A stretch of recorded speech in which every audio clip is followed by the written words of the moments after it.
Hey, look, we have all heard the expression of doggone tired. But I think you're about to see it. This is the newest member of my family, Shorty.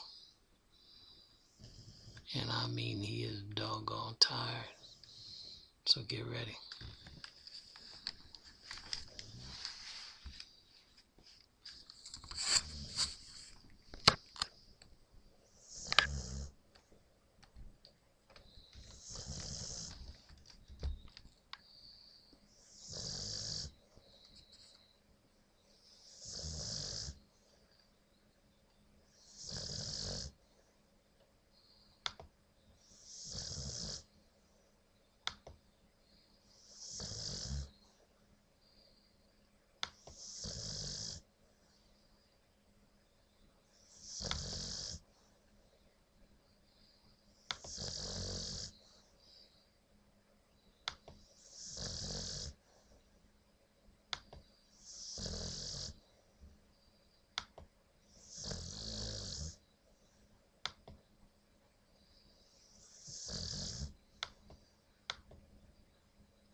So the next time you say, I am dog tired,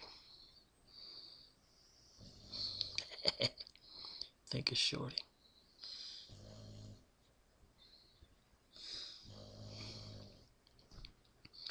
And he has gas.